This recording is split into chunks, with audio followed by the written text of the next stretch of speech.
Hello and welcome to the Gooner Talk. Back again with you guys for another show for our transfer deadline special, the most ambitious TGT show I have ever done, to the point where you could probably maybe see veins popping out the top of my forehead with the amount of stress that it is taking to organise this. The fact that I wolfed down my dinner so quickly, I can genuinely feel it's trying to creep its way back up. So I'm hoping I can get through this show without barfing in some sense. We'll go through today's news, everything that's happened, and I'm going to be joined by nine guests. And actually, no, that's wrong. 10 guests by the end of this show. Let's see how it goes. Fingers crossed it does not go wrong. Let's get on with it.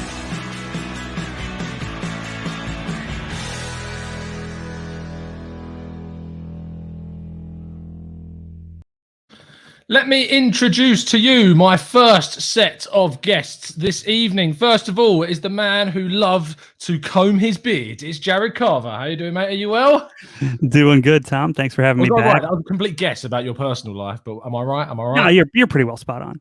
That's what I thought. And we've got Raheel from the Real Talk FC. How you doing, mate? Are you well? All good, Tom. How are you doing? Very Don't throw up on the show, please.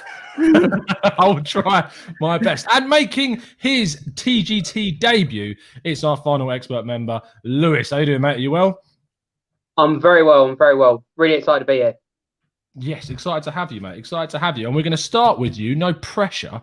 But of course, we're talking today about transfer deadline day. Throughout the course of the next hour, and my 10 guests, including you guys, we're going to go through all of the news. And I'm going to probably split this up into different topics so we're not repeating ourselves. And we're going to start with the TGT mascot, who is pretty close to leaving Arsenal right now. It is just a loan. There is a little bit of sadness in my heart to see him go, but arguably it might be the right thing. Where do you stand on Mainsley going to West Brom, Lewis?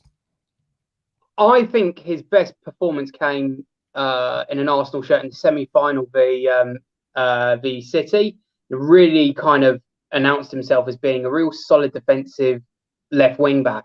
But in this new 4-4 or 4-2-3-1 system that Arteta wants to play, he does look exposed out in that left back slot that he was kind of shifted to. I think he benefited with Tierney coming up and helping and giving him that width when he could make them underlapping runs. So let him play at West Brom. Let's see if he can go on a dazzling run, and hopefully he comes back a much better player, because you wouldn't want to see him go, but it's clear he's not going to do anything for us between now and the end of the season, being third choice left back.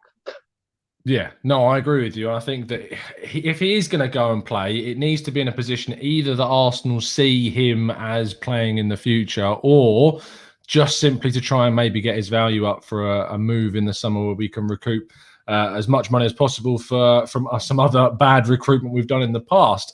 Jared, what do you make of the choice of destination? The last player, I believe, that we sent on loan to West Brom was Serge Gnabry, which brings back horrific memories of him not doing too well. He got injured and then, of course, went on to be arguably Europe's #1 player from the way that people describe him at Bayern Munich. But what do you make of West Brom as a destination? Do you think it's going to be beneficial for him? I like it in that, it's a place he's going to go and he's going to get a lot of minutes. The other place I'd heard mentioned was Leicester City. That was one where they have a great setup and a great manager, but I didn't want him to go there because, our aspirations this year are still to try and get into Europe, whether it be top 4, top 5, and they're going to be in the way of that. So it wasn't a place I wanted him to go. I didn't want him to go to a kind of a direct competitor for what we're trying to do. But I did like that he's staying in the Premier League. He's going to a place where he's going to get a lot of minutes. And while I don't think he necessarily has a long-term future at Arsenal under Arteta, we have to do something to maintain his value. Him sitting, on the bench or not even in the squad for the rest of the year isn't going to help anybody. So I think it's good for the club and good for him both. Raheel, when we talk about him positionally, Lewis kind of touched on him being Arsenal's technical third choice left back, at the moment. Do you think that we're going to see him move off to West Brom and play in a midfield? They've got obviously like the likes of Conor Gallagher, etc., playing there. Or do you think he's moving there to play in a more fullback position? I'm not sure, but I did read something, obviously, on Twitter. From one of Where else do we read things? Exactly. Yeah. So, well, Lewis doesn't, to be fair. Well, it's good on you, mate. Stay away. Once you're in there, it's difficult to get out. So, anyway, PvP members didn't need the links anyway. That's very true. That's true. So what I was reading was like that also Arteta were trying to sell him to a club that would play him as a fullback. So I guess that's where they see his future. I don't know how true that is. I don't know. I have a feeling that he might go to West Brom and again be like a utility player because he hasn't nailed down one position. Like I remember under Unai Emery, he played as a right back for a while when Bellerin was injured. He's only played in midfield a couple of times. He's played as left wing back, left back. I mean, he's been all over the show. So it would be nice if we can get a nailed on position. I personally still think he would be a better wing back than a midfielder. We haven't seen, there's not enough sample to draw the conclusion that he can be a good midfielder because he hasn't played there like a lot basically. So I still think he will be a decent fullback, but I don't think he has a future at Arsenal personally. Like Jared mentioned, the style we're playing now is not suited to him. We tried him in the left back position. He looked out of place. Like I said, under Unai Emery, he was on the right back position for a while and never nailed on that position. He had a great opportunity and he didn't really grab it with both hands. He had like ups and downs. So yeah, but it'll be interesting to see where he plays at West Brom. Lewis, he's an England international based upon this season, getting his first call up to the senior squads. He has obviously come through the Arsenal Youth Academy. He's gone on loan to Ipswich, did very well actually as a right midfielder there. Has come back, won an FA Cup, as Raheel talked about, and then ultimately won the FA Cup playing in that position that we don't really play anymore, but has since not really been able to nail down a spot in the Arsenal team. If this loan goes well or if it goes badly, no matter what happens on this loan, where do you kind of see Mainsley's future beyond these 6 months? Does he have a place for you in Arsenal's setup, or is he someone that you look at as a financial asset that we could cash in on? I think both can be true, to be perfectly honest. I mean, we turned down Wolves' 15 to 20 million bids, and you've got to think he's going to play every game at West Brom. So there's no reason, even with a year less on his contract, that we can at least get that.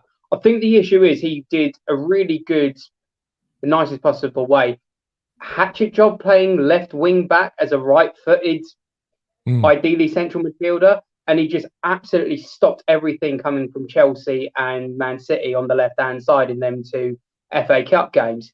I think what's really important is whatever position he plays at West Brom, he makes his own, because that's his audition, whether it's right back, left back, or in central midfield. Because if we get rid of Elneny, if we get rid of Torreira, and we get rid of Guendouzi, which all potentially could happen in the summer, if he does play in central midfield as a kind of box-to-box player, you've got to think to yourself, okay, then there's going to be spots opening up, because I can't see all three of those players still being here in the summer. We'd be lucky if we keep two of them, to be fair. So, yeah. Yeah, no, I tend to agree. I fall on the side of looking at the system, looking at the formation, the way that Arteta wants to play, and I just can't picture a position that Mainsley is going to fall into in this Arteta team. Jared, do you think there was kind of... Sorry, Lewis, go on. No, only, this is really cheesy, but obviously I'm playing FIFA 21, right? And yes, Arsenal. And his apparently preferred position is right wing back. And I know it's absolutely pathetic to try and compare it in real life, but you do think to yourself, he's like a proper in no man's land as a career. And at the age of 23, he needs to try and find a traditional role for himself that he can be conventional in a multiple of normal formations. In a group chat I've got with like a few of my boys from home who obviously are fans of completely different clubs, Chelsea's, even Spurs. I hate to say it, but they're there.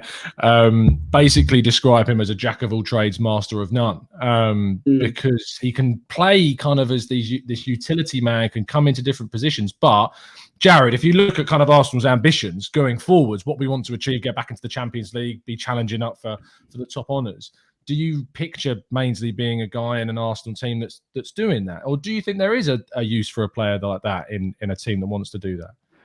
I think there's always a use for a player that can fill in a lot of spots. It makes the bench feel a little bit deeper when you've got one guy that can fill in 2 or 3 positions. As far as do I see him with us long term, if we do succeed and reach the levels we want to reach, I would say that's up to him and what he wants of his career. I don't think we're going to compete in Champions League and do all of those things with him as a consistent starter for the team. I think he is a guy that if he wanted to be a squad player for a team that does those things, there's a place for him there. But kind of just the impression I get outside looking in is that he wants to go somewhere where he feels valued and gets to play significant minutes. So if we're going to kind of move forward and do the things we want to do, I don't see him being a big part of it in the future, unfortunately.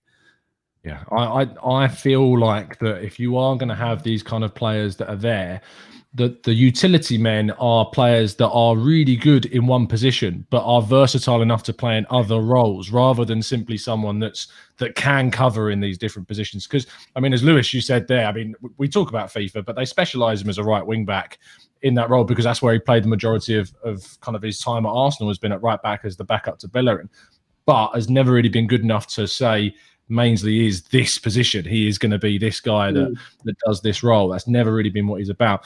Rahil, finally on Mainsley, before I get some of your guys' thoughts on the window in general, is we look at the opportunity now with him leaving is the players that remain after he has gone. This leaves us in a situation whereby we will not have any other backup for a fullback position bar Cedric. And if we don't, which it doesn't look like we're doing, not bringing in a left back, do you think this is arguably, without bringing someone in, an actual mistake to let someone of his versatility go?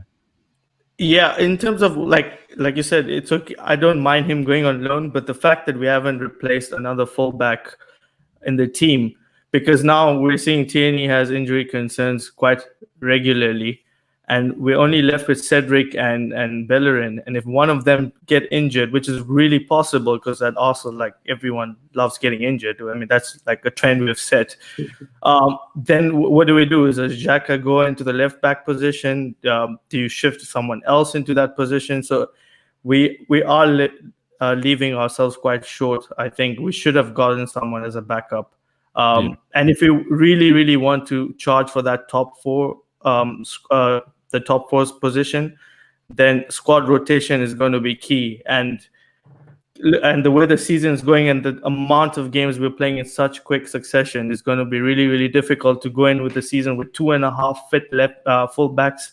So we're definitely light in that area. And it is a little bit worrying given the amount of games that are coming up in the next few weeks or months.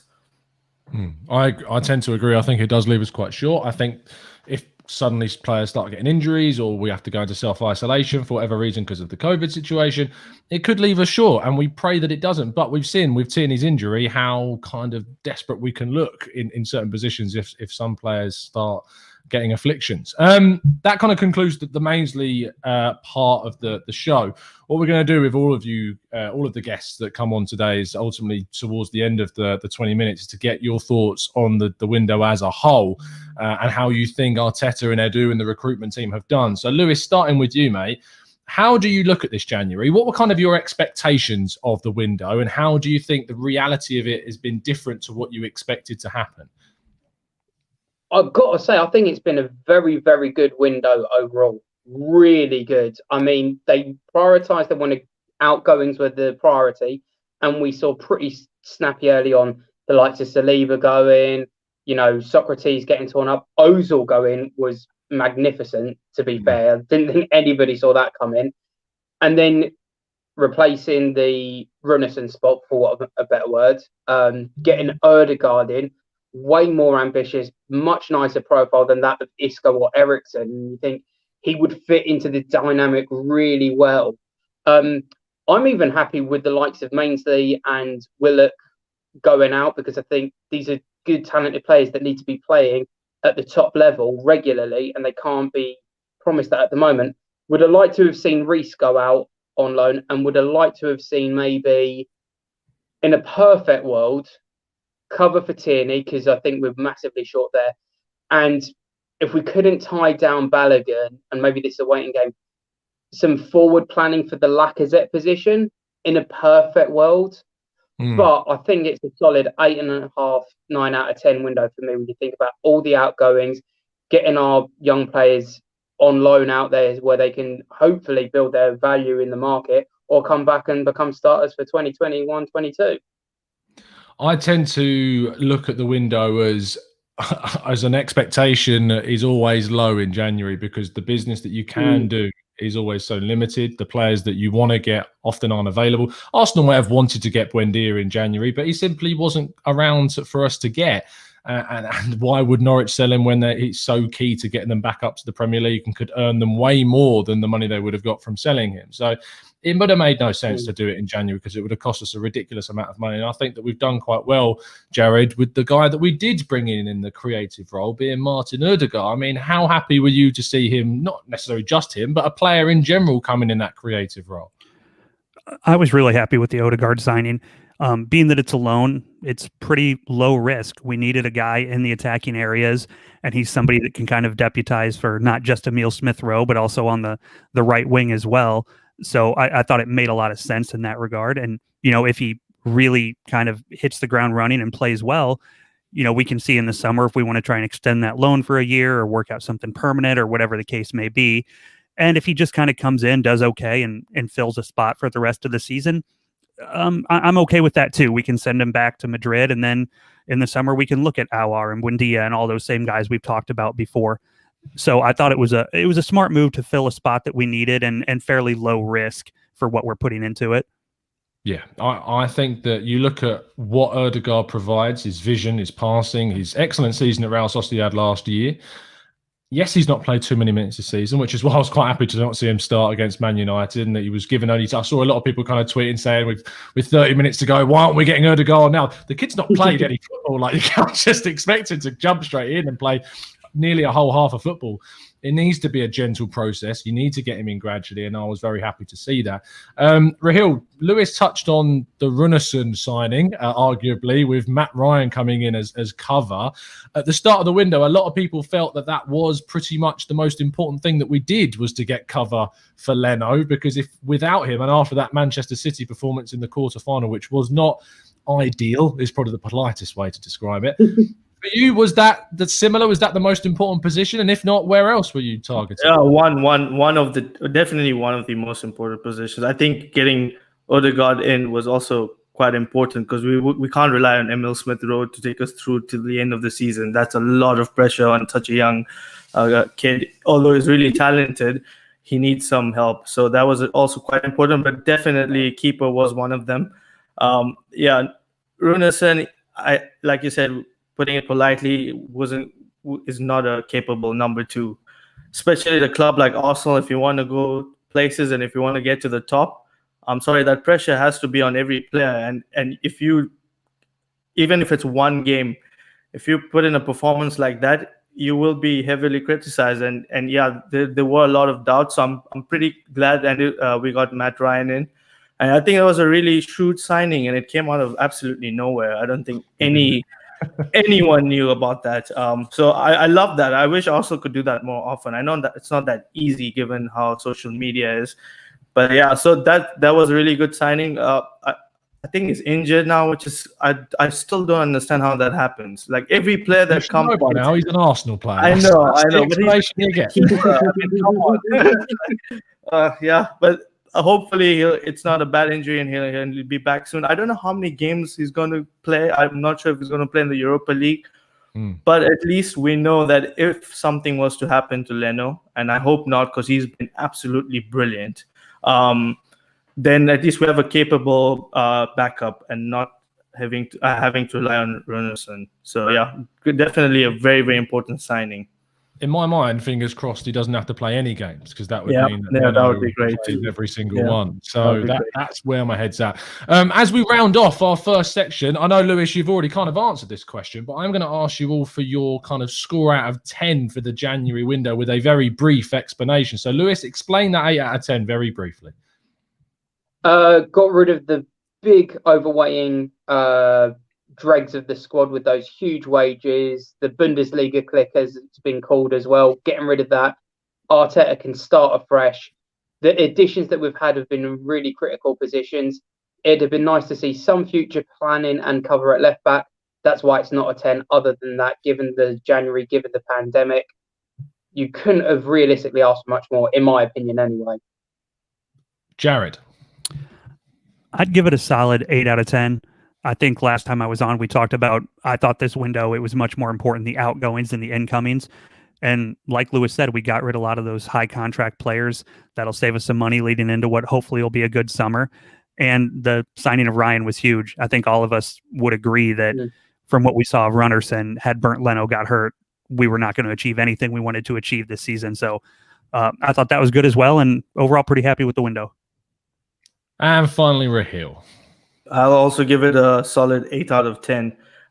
Could have gotten higher if we got a left back, backup left back. So, yeah. What I will say that this window, we keep on talking about the process with Arteta. I think this was a massive step in that process, because we got rid of all the deadwood, or most of it is gone, and now we're getting in the players that Arteta wants and needs to fit in the system. I think the summer window is going to be so important, and that's when they're really going to get judged, because now we've laid out the pathway to a good summer. We need to get at least 2 or 3 really good signings in, and maybe a couple of backups. So yeah, it's going to be very interesting, but I think this was a good step in the right direction, and let's hope, fingers crossed, that we can kick on from here. Fingers crossed indeed. Thank you ever so much to Lewis, Jared and Raheel. You can find them on their social medias as you can see them on the screen. You can also find Raheel's channel at The Real Talk FC. He's doing some fantastic stuff over there. You can find Jared quite often on plenty of podcasts, including Not Another Arsenal podcast with Mike. And you probably will see him at some point on the Gooner Crack when Owen gets off his arse and decides to make one. So make sure you check out the guy's stuff. You can find Lewis in the Discord if you join up as a member. He's a very regular contributor and in our live chat too. Thank you, all of you. Really appreciate your time tonight, guys. Cheers, Tom. Cheers. Thanks, Cheers, Tom. Appreciate it. Thanks. See you Tom. very, very soon. Cheers, guys.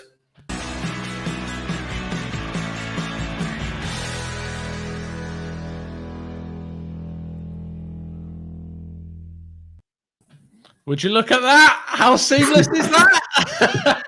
Lovely stuff. It works. It works. I am joined for the next 20 minutes by my next 3 guests to talk about our next topic. Let me run through who we have got joining us today. First off, it's the man who loves to join me for a preview. It's Dan. How you doing, mate? Are you well? Yeah, I'm really good, thank you. Loving the show so far. Good stuff, mate. Glad to see you enjoying it. I hope you are enjoying it too in the chat box, people. Make sure you're dropping a like and a subscription if you are indeed. We are then joined by the man whose name could not be closer to Pablo Mari if he tried. It's Pablo Mira. How you doing, mate? Are you well? I'm okay, Tom. Thanks for having us again. No Great problem, show mate. so far. Absolute pleasure. And finally, making his debut, which provides some risk in terms of the audio domain. So fingers crossed his mic works. It's Tom. How you doing, mate? Are you well? Yeah, good, thanks. Can you hear me? I can indeed. That is perfect. Brilliant. Good stuff. We're going to put pressure on you, Tom, straight away. We're starting with you. With the guys previously, we talked through Mainsley, and we're going to split this show up into kind of 3 parts to the 3 main people we're talking about. And you guys have got the pleasure of talking about Mr. Joe Willock for the next 20 minutes, well, the next 10, and then we'll go more general. But Tom, what have you made of the news that Joe Willock is moving off to Newcastle on loan, it seems? It's probably the best thing that could have happened, to be honest. You don't want to get rid of him because he's showing that he can. He's a good workhorse. He's got a good engine. So you don't want to get rid of him because he's got big potential. But it's good for him because he's not going to play. So it's best to get him some game time with Newcastle in the Premier League, and hopefully he can keep them up and come back a better player for it. It's interesting. I want to press you quickly on that, because you said that about Willock you see as kind of the long term, and you see him as a real talent for Arsenal. That's not how I see it, and I very similar to Nketiah. I don't kind of see that long terminology with him. So briefly, tell me why I'm wrong. No, I don't think he maybe could play for the first team for Arsenal, but I think maybe as a squad player, he'd be a good option to have for a couple of years. It's a tough one with him because he shows in moments that he can be a really good player, but his decision making in the final thirds is not good enough. So hopefully going to Newcastle, playing week in, week out, he can get a bit better, and maybe he could come back and be a bit of a squad player. But yeah, I think you're probably right in the sense that maybe moving him on at the end of the season, if he plays well, might be the best option. But it's down to Arteta and Edu and see what they think, really. Of course, 100%. I know nothing. It's the key thing to take from that. Pablo, what do you kind of make of Willock and actually Newcastle as a club as kind of where he's going to? Do you think that that's somewhere of like the right level that he's going to get enough minutes and it will improve him as a player? To be honest with you, I think it's a good move for him. Very good move for him. That is about his level, and I don't mean that in a disrespectful way. I don't think he's got a future at Arsenal. I don't know why. Every time I see him come on a pitch, it just doesn't do it for me. There's something about him that I just can't see it fitting into Arteta's plan. So somewhere like Newcastle is somewhere where he might be able to build his career from, to be honest with you. Do you think that kind of the emergence of Emile Smith-Rowe and then the signing of Erdegaard has kind of killed off that hope for him at Arsenal? Yeah, I'd say that was the nail in the coffin with Smith-Rowe coming in and doing so well.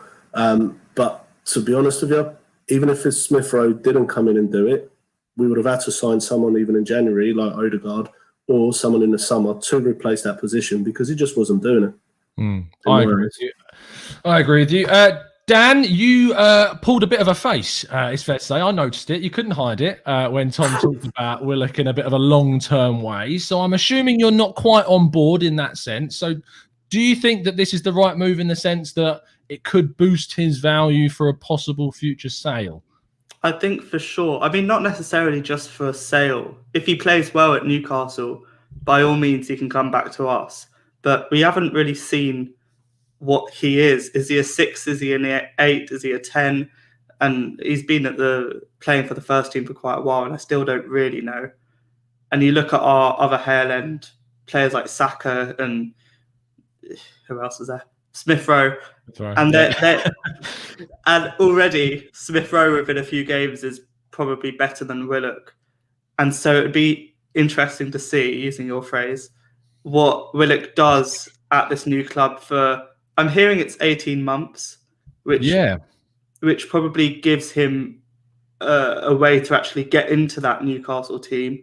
And I think in terms of Newcastle, well, they're kind of struggling. They just beat Everton, but hopefully he'll be a fixture in that team because their midfield is quite weak. I know Shelvey isn't what he once was destined to be, and I'm sure he'll make his way straight into that team. Yeah, I think it's a good fit, actually. And Tom, I don't know if you caught Steve Bruce's interview after they beat Everton. He talked about how they were trying new things in training whereby they were trying to press and they wanted to push kind of the opposition into making mistakes. In that sense, we know how Arteta likes to play. He wants his team to press, work hard, win the ball back as quickly as possible. So do you think in that sense, going to a team like Newcastle that we're being told by Steve Bruce, whether or not you can enact it or not is a different thing. But do you think that in itself will help him move into that team and transition? Yeah, it's probably really good for him. I think Steve Bruce says a lot of things, so I'm not too sure to read too much into it. But yeah, I think it'll be good if he does go there because he like I said, he has got a good engine. So the pressing's probably his best attribute. So he'd go in there, he'll gain his Premier League experience and hopefully cement himself in that team. It will be difficult for him because they've got a couple of okay players in that midfield. So he might be on their level, hopefully, when he leaves. And then, yeah, I think, if he comes back, he hopefully could be a good player for us. But you never know. It's one of those ones where it could go 50-50. It could go either way. He could go there and bomb, or he could come back and do okay. Yeah, no, sorry, I didn't mean to cut across you there. No worries. Pablo, when you look at kind of Willock as a player, I'm going to ask you a very difficult yet short question. What's his best position? On the bench. I'd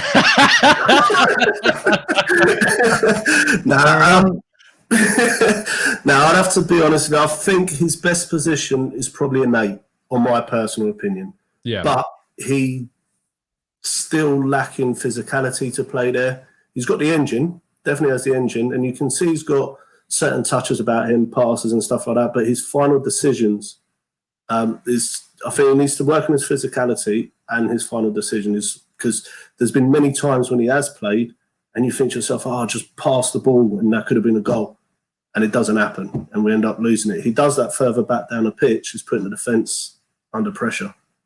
So to me, I think an 8 is probably his best position, but he's still got a lot of work to do before he become a good player, I think. What you talked about physicality? Is there anything? Is there other things that in his game that you think aren't quite there yet beyond just that physical stature? Like I said, decision making is one of them, and you also find that he runs around like a headless chicken sometimes in the middle of the pitch. He's got gendousiitis, is what. Yeah, what's that? You froze there, Tom. Sorry, say that again. Sorry. I said he's got the gendousiitis, is what I call it. Yeah, when he's running around like pretty much. It's just like it's very much like Guendouzi. He runs around the middle of the pitch, and you see him as a busybody running around everywhere. But a lot of the times, it's for no reason. He just needs to mature more. I think the others, like Smith Rowe, Saka, and Martinelli, all these type of players, yeah, they have the talent, same as Willock has, and I think the difference between them and Willock is that they've already stepped on the pitch older than what they really are. Where Willock is still playing like a youngster, in my eyes. Like a youngster. Oh, sorry, that song sticking in my head all of a sudden. Dan, when it comes round to kind of thinking and evaluating what Arsenal need to do with these young guys, we've seen Nketiah, obviously not really quite cutting it. Nelson looks like he's probably going to end up kind of staying, and then you look at Willock going out on loan. They're the three kind of players that we on the show have targeted quite a lot as maybe kind of expendable capital, I suppose, at the club. Do you think that the route that we've gone with Willock is of the three the right way to handle those three, or should you be looking to sell them in the near future rather than the long-term future? I think if we could have sold them and got a decent fee for them, we probably should have done. But a loan isn't the worst thing in the world because, yeah, like I said before, if they do well at Newcastle and West Brom respectively, then by all means they can come back and go back and join our team again. So I think the loan is actually probably the best thing. Just a bit of consistent game time, hopefully. That should enable them to just improve, really, because I think Willock, he's always kind of come off the bench or maybe started a few odd games, but he's never had a running consistency and played 20, 30 games in a row. And hopefully he can do that with Newcastle and Mainsley can do that with West Brom. And I think that's probably the best thing that could have happened to them as individuals. We spend the second half of the section talking about kind of the transfer window in more general terms and looking at it as a whole rather than on the specific players.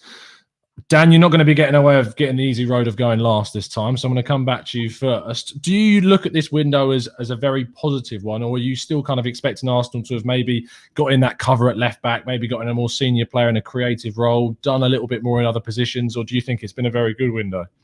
I wasn't really expecting anything, to be honest. I thought we'd have January, maybe get Socrates off, but we've managed to get rid of a lot of players that I thought we wouldn't have done. We've signed Odegaard, which I think, well, only time will tell with that, and a backup goalie, which, to be honest, I just didn't think Edu and Arteta had it in them, but we've done that. I'm very happy. I'd give it a 9 out of 10, and only a backup left back is probably the only position I say we should have gone for, because I think this summer is going to be massive.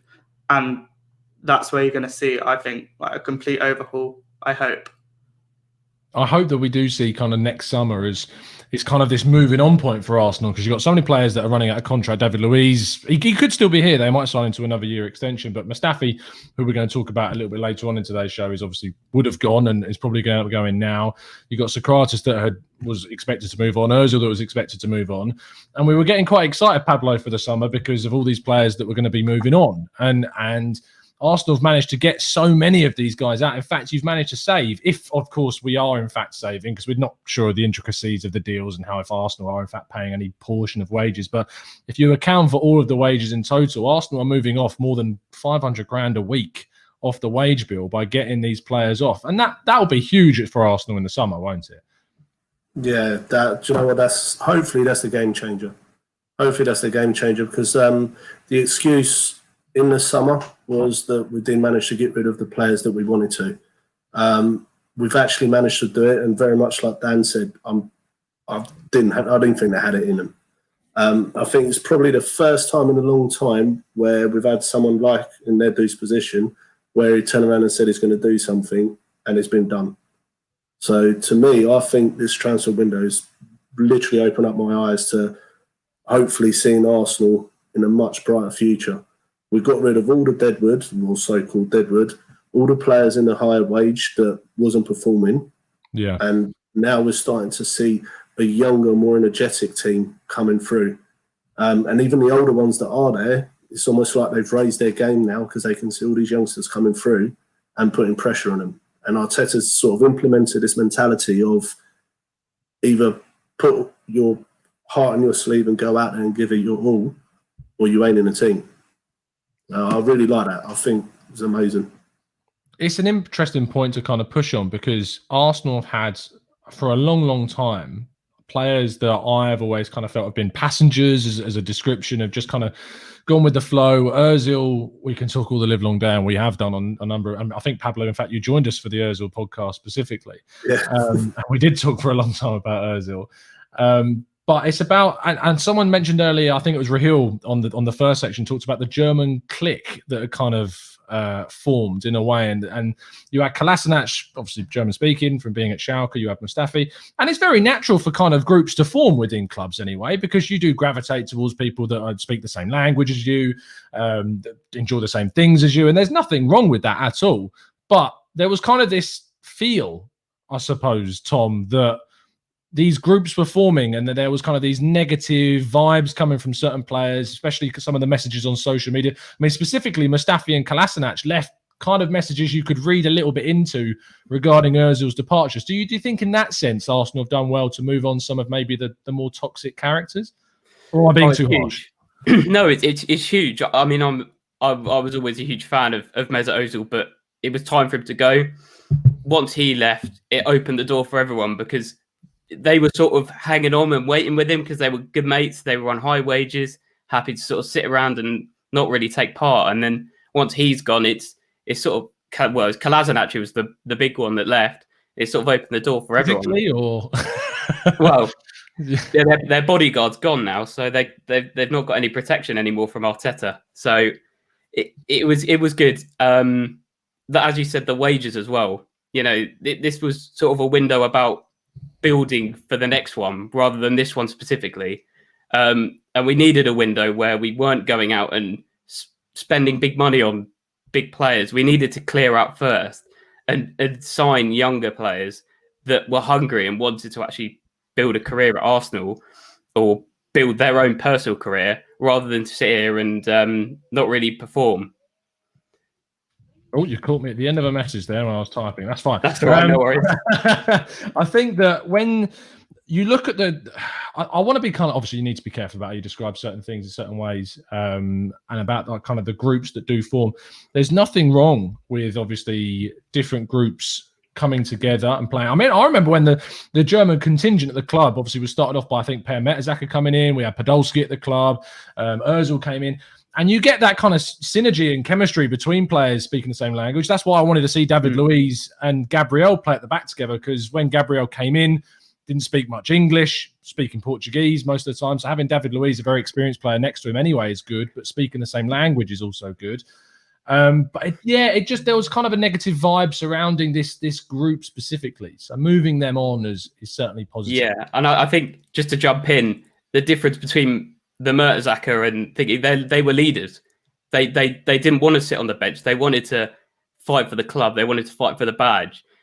These players weren't really doing that. They were happy to sit on their high wages, and that's the difference with David Luiz and Gabriel. They're Willian maybe not so much, but David Luiz and Gabriel are, Gabriel showing his leadership, and David Luiz, he's a leader. So I think it's more of a mentality thing with the individual players, and they were sort of sat back and not playing. They were happy, trying to I don't know. It was a bit of a weird one. I agree with you. I think that there has for a long time been, throughout the whole of the last 10 years or so at Arsenal, as we talked about, people that were kind of happy just to be here, earn the money that they were earning. Arsenal themselves are to blame for some of the wages that we paid to players. And it's been very difficult to move them on to the point where we have got to pay our players to leave, which has been quite crazy. But I think it's a ruthless thing. I don't think it's something you look at. You can criticize it in the long terminology of it.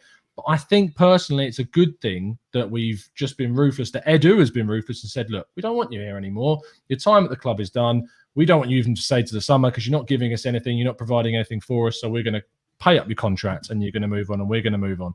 I think that's probably a really good way to end that, as it is this section. So thank you ever so much to our guest. Thank you, Tom, on your debut, mate. Fantastic stuff. Do you want to tell people where they can find you on social media, not in real life, obviously? Just my Instagram, Tom_Corbett1. Follow me there. I don't really post much, so I don't know why you would, but check me out. Well, if you do want to check out Tom's Instagram, there you go. Pablo, thank you so much. Absolute pleasure again. I hear that you are upgrading your audio capacity for the next show, which should be good. I am. Is it sound all right on this one? I mean, it's as gravelly as it always is, Pablo, but we love you for it anyway. So. But no, tell people where they can find you, son. Pablo Mirror 11 on Twitter, and that's about it, really. And Tom, once again, thanks for having us, mate. Really appreciate it. No problem at all. And finally, Dan, you can find him in the Discord server because he hates to be found. It's his least favourite thing. And maybe we can get an acoustic solo from yourself, as the chat box has been asking for, on the next one. No, not today. Maybe another time. I actually don't play guitar. I play piano, not guitar. So is it there for like, decoration, or is it empty in that case? My sister plays guitar. So. Right, okay, that makes sense. I'll allow it. Well, anyway, cheers, lads. It's been an absolute pleasure to have you all on, and we'll see you very, very soon, I'm sure. Have a good one, boys. Cheers.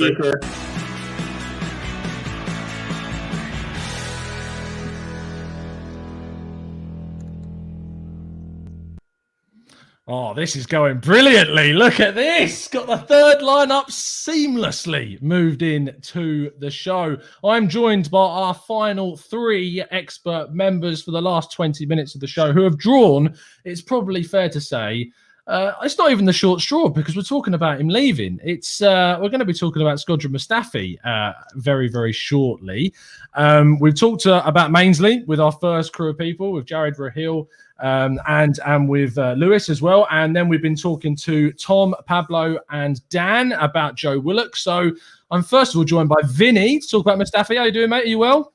Evening. Very well, thank you. And you? Yes, very good. Very good. Our resident Ljungberg lookalike is in the chat and ready to be here to answer the questions. Ed was very keen earlier. He joined on with the first group of panelists because he wanted to come on so badly. But he's finally here now. How you doing, Ed? Are you well? Good, thanks. Hey, everyone always read the instructions. That's and you were so close to winning the prize the other day. It was. So close. Ed did win our expert members free ticket and was 3 numbers away from the signed shirt. Very close. We'll be revealing the next prize on tomorrow's Let's Talk Arsenal show. And finally, Kian, my old fella. How you doing, mate? Are you well? Not bad. No, you yourself. Sorry with the last day. Got a bit confused my day. But... All good, mate. It has gone seamlessly well, it seems, as we move towards the final portion of the show. So, Vinny, I did say we were going to be talking about Mustafi.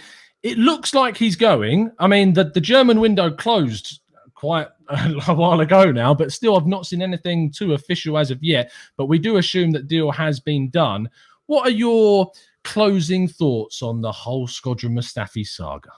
I'm glad to see him gone. Obviously, he wasn't the player that we thought he was going to be. I remember when Wenger signed him, and we were hearing 30 million for a centre back. We thought, what the hell is going on? Wenger buying a defender, and he started well. He started well with Koscielny for the first year, and then he got injured, and then after that, it was just all downhill. But I think he gets a really, really bad rap for like the calamities he's had. He isn't as bad as everyone makes him out to be.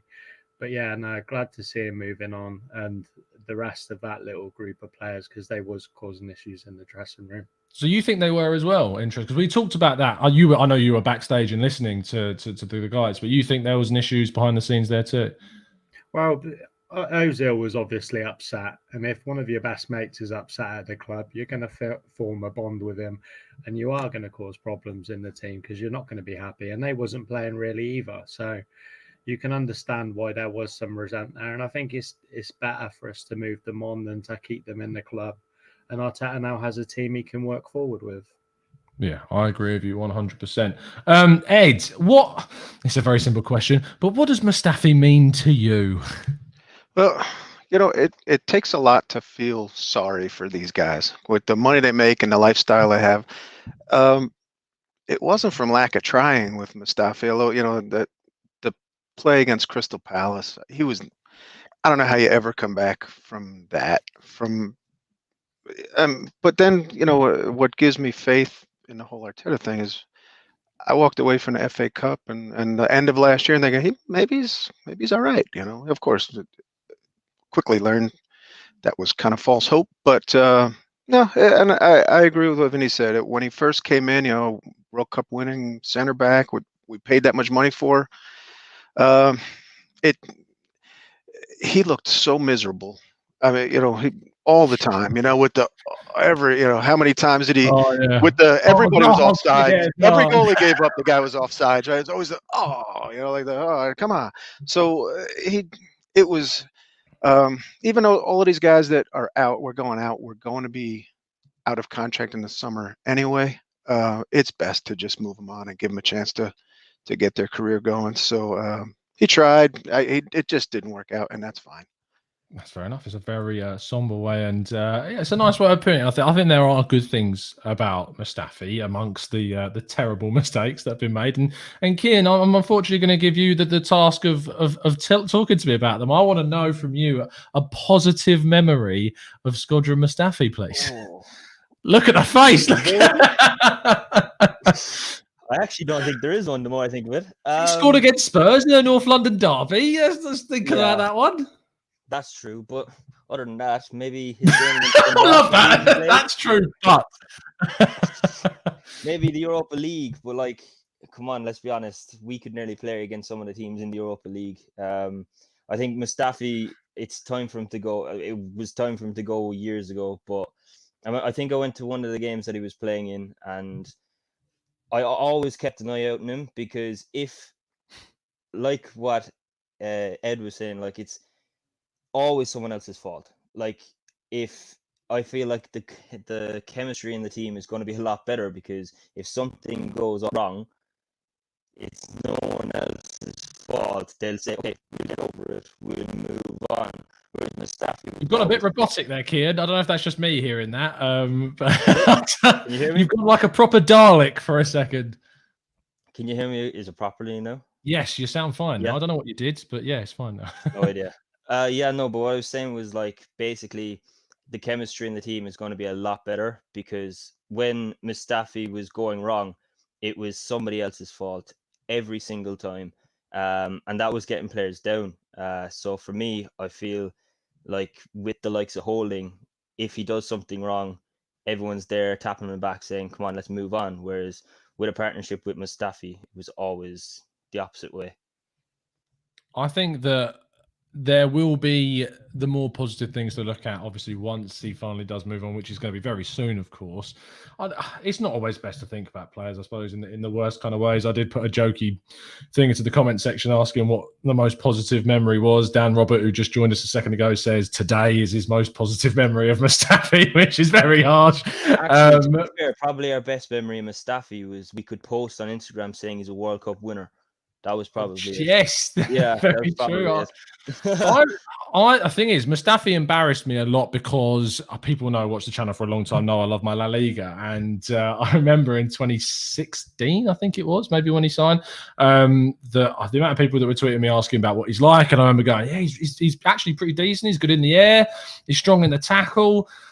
It turns out that he's too strong in the tackle, so much so he gives away countless penalties and mistakes.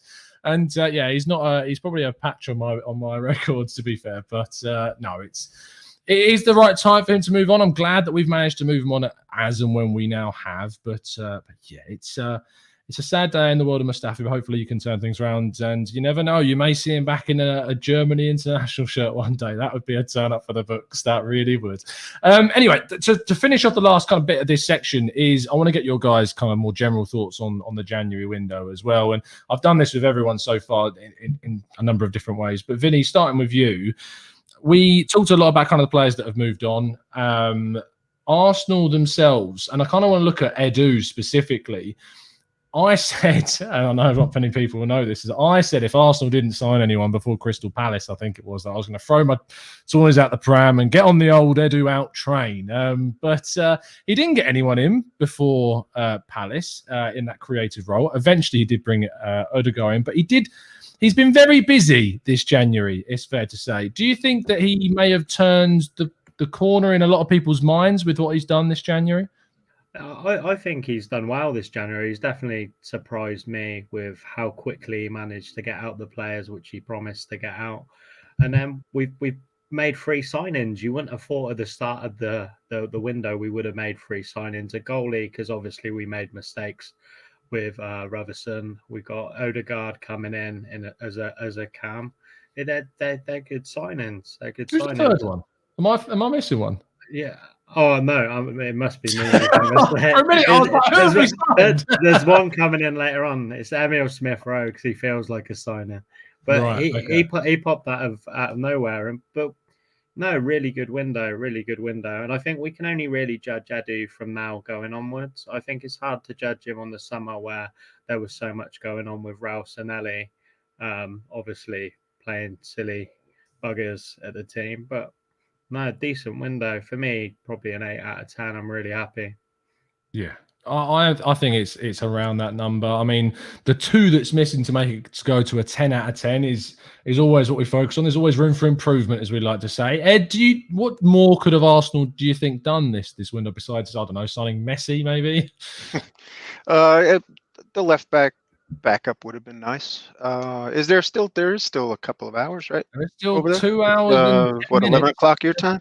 So it could happen. The Van Aanholt seemed to make sense. An older guy that has league experience, that seems like a move that could really turn on. But as far as the window as a whole, I mean, I think Edu and Arteta have been acting. It's hard to be patient as fans, but they're acting like guys that have a lot of job security, that their bosses knew this was not going to be a quick turnaround, and they're making moves kind of systematically. They brought a couple of great pieces in the summer. They didn't bring in, you can't move out 8 guys and bring in 8 guys in a window. That just doesn't happen, even though you wish you could sometimes. But they're just kind of doing their thing and getting the payroll down, even though if they were leaving the summer anyway, they're really only just saving the money from here to the end of the season. But getting that mentality of the team together the way it is, I really like that. I think if they wouldn't have won the FA Cup and everyone thought that might have been like a bit of false impression that things had turned the corner already, when clearly they hadn't. I mean, we were just had a nice run, but I love the window. I love what they've done. It's definitely feels like we'll look back at this as a time when it became obvious that things are faced forward and in a way that we can be comfortable with. Now, Vinny, I owe you an apology because, in fact, we did make 3 signings, as the chat box is very kindly pointing out. So you were right. I hold my hands up. You were spot on, son. Awesome stuff. I mean, Omar Rekic in himself, we were meant to bring him in the summer, weren't we? And we didn't manage to do it. So it's good to get that one over the line. Kian, final kind of question before we go into ranking the window. What do you think this now means for the summer? We've got these big players gone, the wages of Ozil, the wages of Socrates, the wages of Mustafi, off of the wage bill. Seya Kolasinac's £100,000 a week wages are also gone. Saliba's wages have also part of them have also gone. He is going to be coming back at the end as well, and maybe you can mention a little bit about what you think about that. But what do you think ultimately this January now means for the summer at the end of the season? For the summer, well, we all want Basuma, so if we could get Basuma over the line in the summer, that would be fantastic. like Samir here saying Grealish, I want to say Grealish because he is Premier League proven, but we have a guy coming in on loan at the moment, Odegaard, and let's give him a chance. If he's good, use the money towards him as well. I'd love to be able to say that we can judge him off the United game, but he didn't play long enough at all to be able to do it. But I think we should really worry about them. See what we want to do with Lacazette at the time in the summer. If he's willing to stay on, if not, then we need to get another striker in. If we don't get it done in the next few hours, we do need a backup left back. I'm getting a bit worried about Tierney's injuries lately. And sure, we have two great, fantastic right backs, don't we know? So we don't need anything there. Who are you starting against Wolves, kid? Is it going to be Cedric or is it going to be Bellerin? It's Cedric. Well, if Tierney's playing, it is Cedric. Okay, let's say if Tierney's fit, who are you playing? My hands are up. Cedric's playing. Bellerin is playing very, very iffy. But again, I watched your pod afterwards, I thought there was a little bit harsh on Bellerin. I thought he was okay. He wasn't the worst on the pitch, but yeah, that's a different conversation later on. But I think Cedric is one of our best performers at the moment, so he definitely deserves to be right back. Other than that, again, we're saying Bissouma. Xhaka is playing very, very well. So that's another thing we need to check on. Is it form or is Partey changing him? I don't mind. I think definitely a striker if Lacazette goes back on form. But we have young players. I think we're more looking at second choices than starters, really. But obviously the one or two that will show off to be starters, then happy days. Let's go for them. If they become so to finish, sorry, Kieran. I'm always so keen to jump in. To finish off the show, I'm going to ask one more question of all of you, if we keep it as brief as we can, because we've got one more section of the show to do this evening. It is going to simply be, I want to know which of all of the signings and outgoings you think is the best one that Arsenal did. It could be a player we sold or loaned out, or a player that we brought in. And then I'd like you to rate the window out of 10. So, Vinny, you're first, mate. Getting rid of Ozil, it's not even debatable. I think he was just toxic to the club. So him leaving. No pressure now, Ed and Kean. You can't say anything different now. him leaving is going to help us move on. And now Arteta has a team that he has a squad, all of them players he wants to move forward with, which I think is positive. Ed? Well, I won't say the same thing, although I kind of feel it to some degree. But if Odegaard comes good and kind of realizes that promise that he had that everyone wanted, 5-6 years ago already, if that ends up working out, then that will be a huge move. And if it just ends up being a half a season loan, then yeah, I'd have to agree with Vinny on the Ozil going. And Kian. They took the best ones. I have to change it. I'm gonna have to. I've been saying it for a long time. I think Willock going on loan. It was a big must, especially with Odegaard and Smith Rowe. With both of them in, he wasn't playing. He was not getting game time. And when he was coming on for Arteta near the start of the season, he was just running around. He wasn't really doing anything. He needs more game time. So I feel like if moving forward, I think Willock on loan was the big one. Awesome. So that brings a conclusion to our transfer segment of the show. There is one more segment of the show to go, so don't go anywhere. But thank you to my fantastic final 3 guests. We've had 9 guests on this evening, which is incredible. It's about to be 10. But thank you so much, Vinny. First of all, really appreciate your time, mate. Thank you very much. It's good chatting to you again. Always, mate. Ed, absolute pleasure to have you on. Maybe next time when you enter the raffle, you'll be a little bit closer to winning. Inch my way towards it. Yeah, thanks. Thanks again, Tom. Awesome stuff. And finally, Kian, always a pleasure, mate. Always a pleasure. See you soon, hopefully. And to all the people in the comments, Bellerin is still the best. Just saying. So, ripping that Bellerin. We will see you guys very soon, I'm sure. But stick around, listeners, because we've got one more section to go. But thank you, guys. I'll see you very, very soon.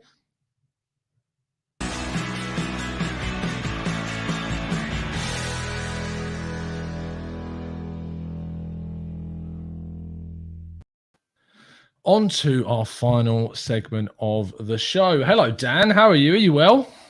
Am I the main event of this stream tonight? You're the headline act. You feel like I'm feeling X Factor after you've had 9 guests on this evening and you've saved me till last. I feel like I've made it in the social media world. I've never been more organised in my life, if I'm being very honest. And this is coming from a guy that went out more than his third year at university than the first 2 put together, but still the most organised I've ever been. But no, thank you, Dan. Dan is joining us from the Wolves fan cast because the eagle-eyed listeners amongst you may know that we've not done a preview show today and we've got a game tomorrow, and I did not want to miss out on that. And Dan very kindly sent me a message earlier asking if we were going to have a chat, and we are indeed. So first, you've had to sit through about 6 or 7 minutes there of Arsenal transfer talk. I'm a little bit intrigued from kind of an outside perspective. How do you look at Arsenal's market this January window? We brought in Ødegaard, we've signed Matt Ryan from Brighton, which completely shocked everyone. It came out of completely nowhere. And they've managed to move on players like Ozil and Socrates and Mustafi. What have you made of Arsenal's business from the outside? I think purely from a financial point of view, it was massive. You finally got rid of Ozil, wasn't he? As much as a good player he was just toxic in the end, wasn't he? You needed him off your wage bill. I think any sort of top half team in the Premier League, if you get Martin Ødegaard on loan in January, I think you're quite happy with your transfer business regardless of what else happens. So let's get rid of Ozil, get rid of Socrates. You've had a couple of players go out, Maitland-Niles and Joe Willock. Is that confirmed yet? I don't know. He's going to Newcastle, yeah.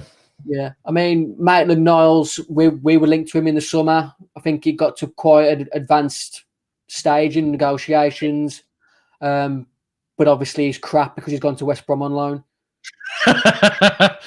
Spoken like a true Wolves fan. Speaking of which, we chatted to you earlier on in the season, and it's interesting because I remember specifically you saying that people were sleeping on Pedro Neto, who had an excellent game at the Emirates, and of course you ended up coming out as victors as part of a horrific run of games for Arsenal in the first half of the season. When I remember speaking to you, no one really kind of knew how bad the run was going to get, and it continued to get worse after the 2-1 loss.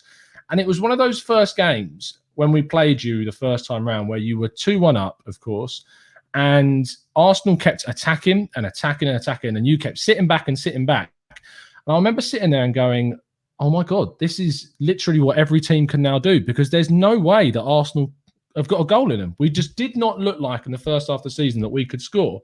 The difference is now Arsenal have got Emile Smith-Rowe, who has come through excellently and done very well. We've brought in Martin Ødegaard. And the situation for yourselves, briefly describe for the listeners kind of how your season's gone since we last played. Absolutely terrible, Tom. It feels like the movie Space Jam, and all of our players have just lost their magic, and it's somehow ended up in your team because it's been a complete role reversal since that game. I think we may have drew to Southampton after that game, which was a decent point at the time, even though we should have won the game, and they were sort of third in the league at the time. But we've just gone from bad to worse in the since sort of November, December time. As you see, we've gone. It's 8 games without a win there, 3 draws, 5 defeats. It's worrying at the moment.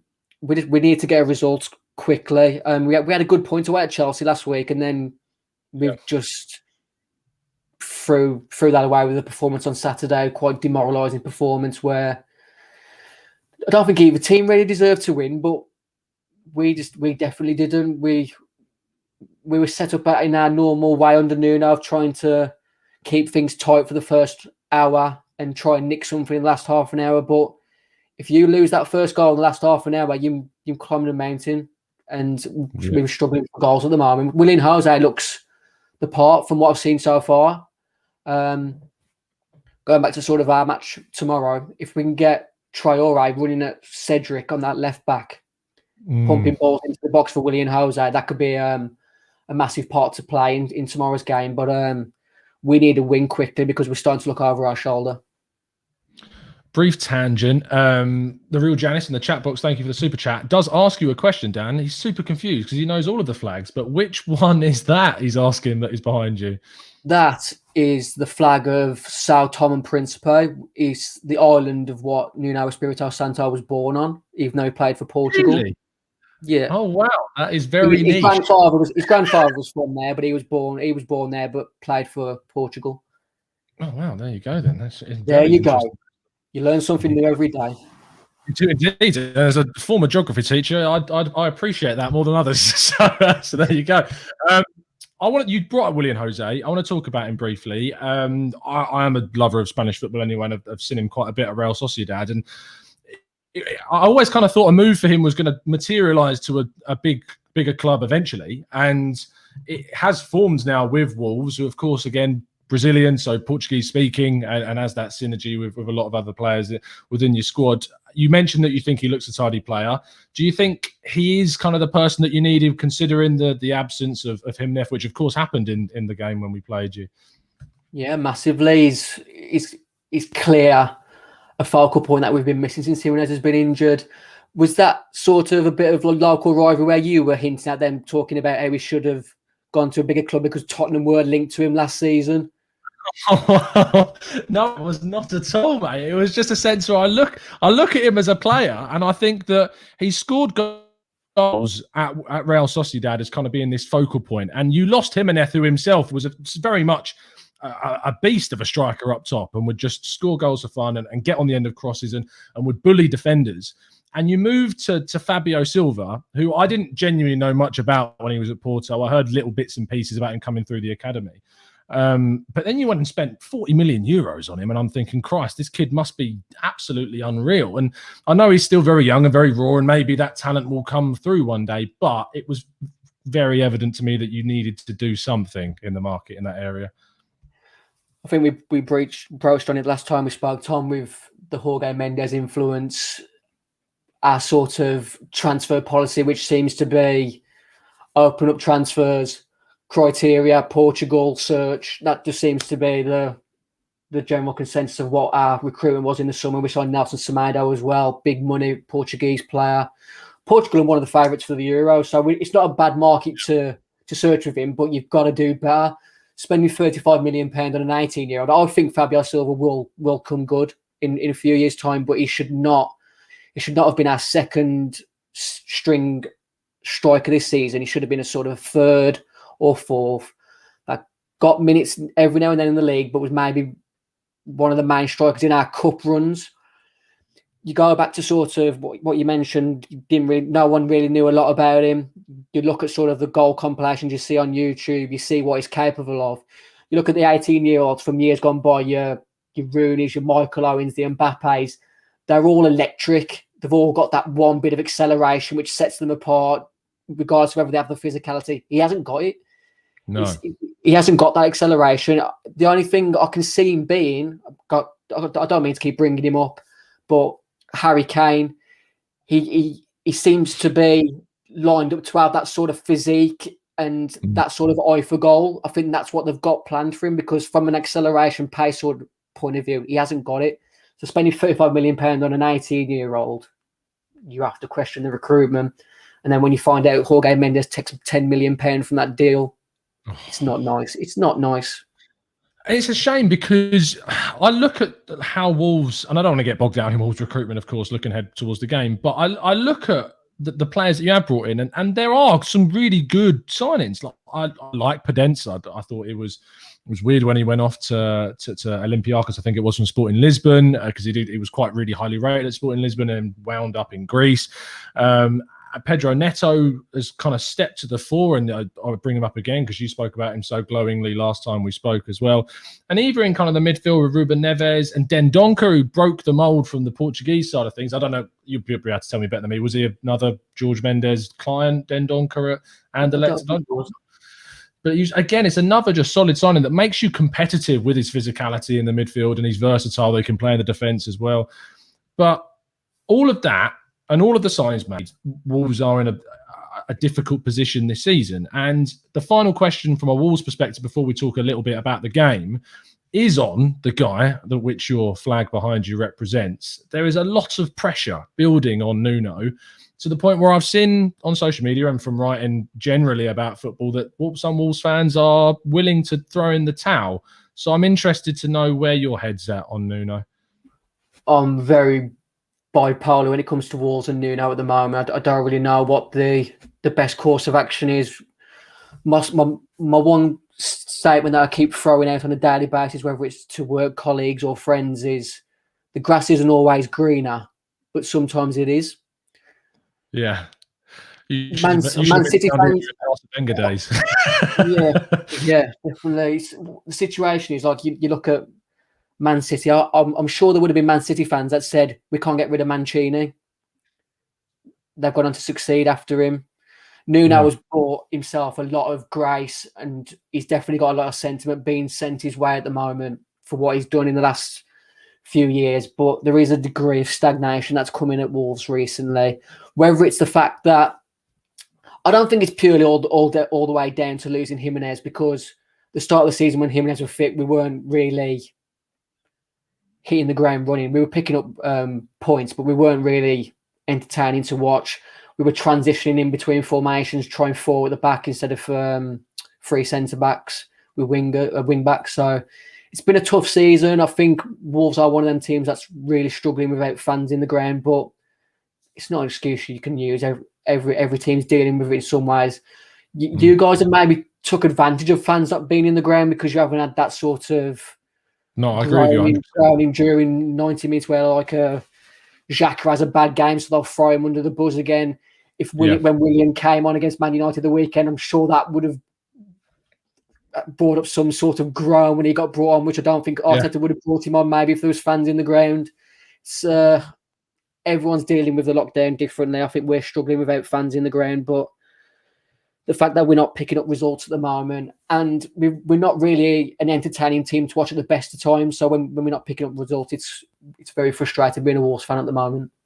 I think you're spot on with your assessment of Arsenal in the grounds. There is one sort of counter argument, I suppose, is that maybe you wouldn't have persisted with playing with Willian if that fans were in the ground, because maybe they would have got quite a lot of backlash for playing him more, and he's not been that aware. He doesn't read social media. He's come out and said Arteta he doesn't pay any attention to what the fans are kind of saying on the social scheme. So it is different, and it has changed kind of landscape. You just look at the table and how crazy this season has been, and to think that it's not had some kind of effect on how mad these seasons have been, it would be naive, I think, to think otherwise. So let's focus the last 5 minutes or so of our chat on the game. How do you honestly, I know we've discussed at length there about how kind of a poor position Wolves are in and how it's declined so far, but with both teams in very different mindsets compared to the first time they played, how do you kind of see the game playing out from your perspective?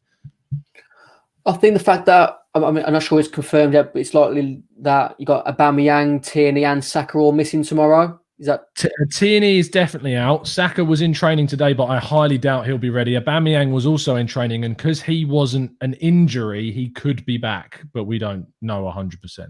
Yeah, I mean, Wolves have gone, as I said, 8 games now without a win, so it'd be typical Wolves to win tomorrow, because it's Arsenal being a decent team.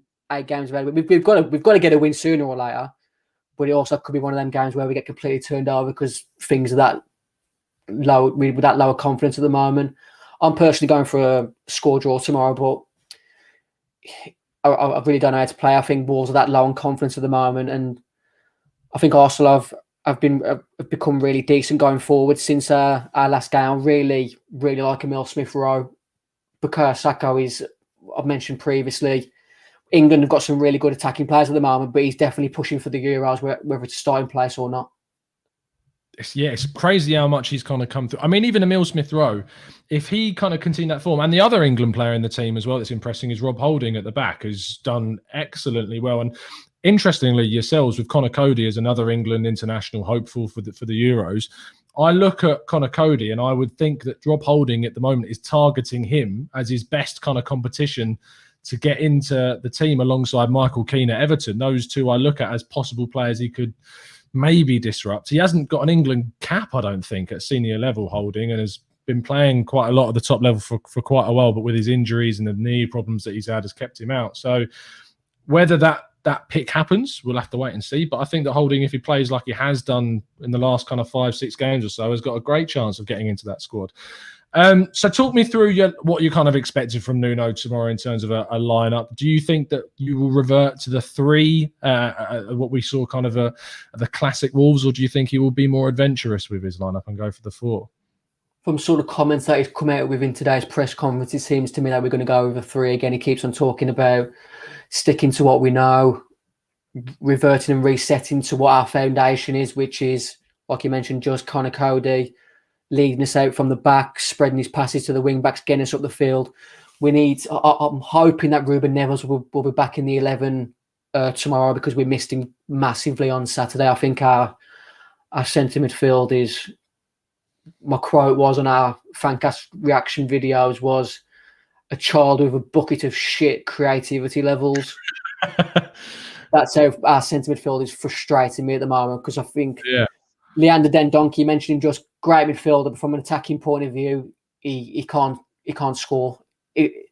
I wish we had Souček at the moment instead of Dendoncker, because that's the only that's the only difference between Dendoncker and Souček for me. They're both physical in the midfield. They can do all the basics right, but Souček's putting it in the back of the net at the moment. And Dendoncker, for me, he's a centre back. He's best utilised as a centre back, but doesn't seem to go down that route with him. Whether Adama starts tomorrow will be a big thing. I think he has to. Going back to what I mentioned earlier, I think he has to be put up against Cedric tomorrow if he is your left back, because not just pace-wise, but physique-wise, he should get the better of Cedric. I like Cedric as a full-back, but one-on-one against Adama has to be getting the beat of him every time for me. And then it's all about getting the balls into the box for William Jose. I said he looked good. I think he's got all the attributes to be a proper target man centre-forward, so I think tomorrow he breaks his duck for Wolves. It's been an interesting couple of battles on the pitch with those two. I think Adama Traore will get the better of Cedric if that is the battle. But Arsenal have been exceptionally good dealing with aerial threats this season, and Holding and David Luiz and Gabriel, if he plays, have been really good at those kind of areas. So it's a lot of tactical battles. I'm going to press you for a prediction, Dan. What are you feeling?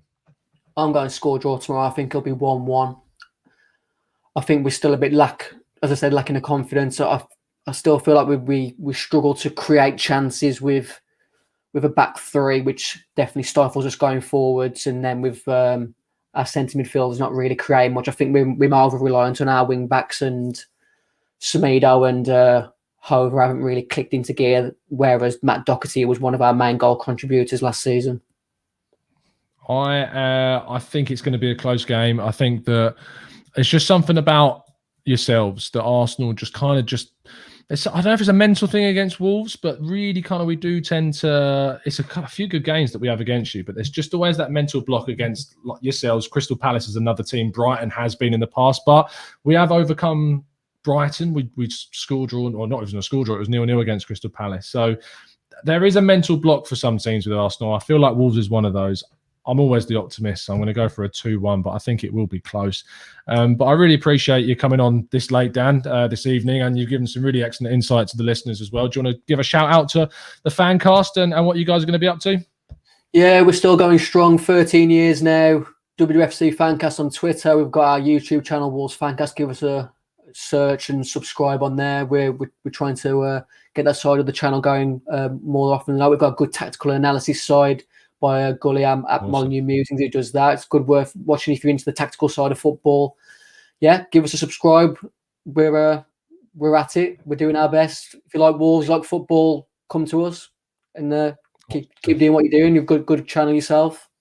Thanks, mate. Much appreciated. And I appreciate your time. I'm going to let you go. I'm going to have a few words with listeners before we wrap up, but it's been an absolute pleasure speaking to you, mate, and I'll speak to you soon. Nice one. Take care, Tom. You too.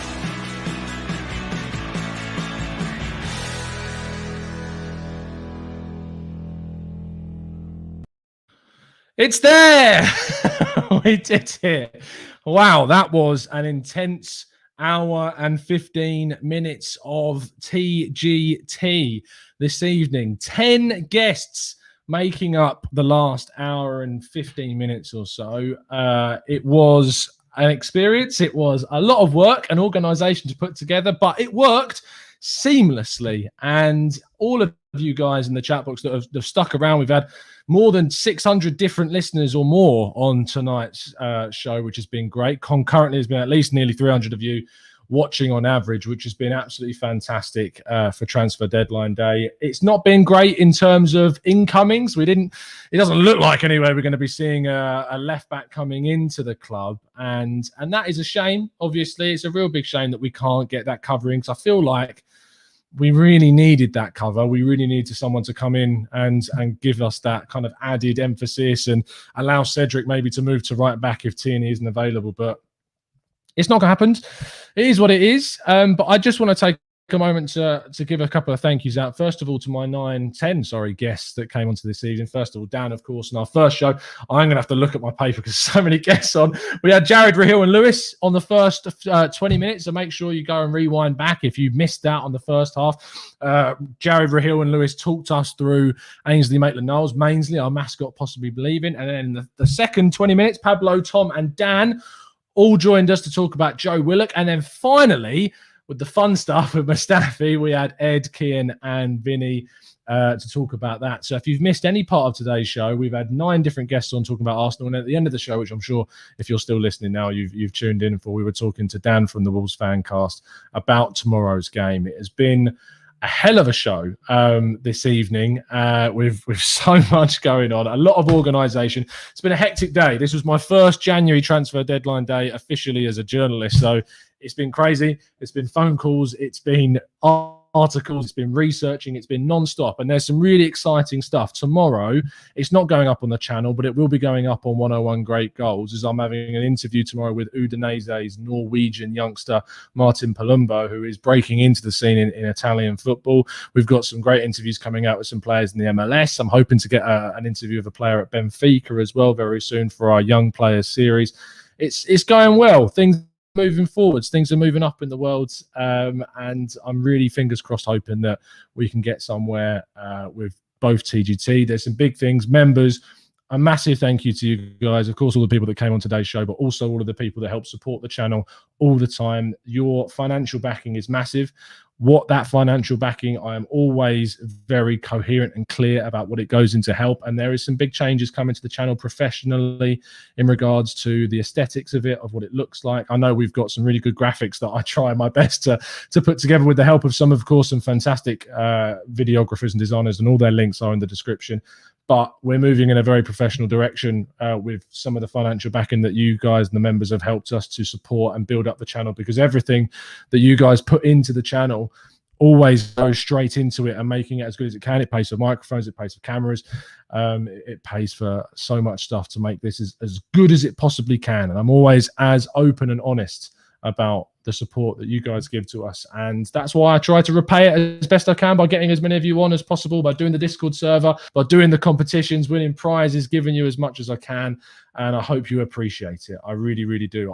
It's just, yeah, it's a really good platform. It's a really good community that we've built, and fingers crossed the season will end in a really positive way and we can have some good chats, more members can come on. And yeah, it's been a pleasure. It's been an experience. It's been heavy and hectic, but we've made it to the end, and I hope you've appreciated it. And if you do, please drop a like, please subscribe to the channel, please drop us a follow on Twitter if you've enjoyed it. We'll see you again very, very soon. And as always, up the Arsenal and cheerio.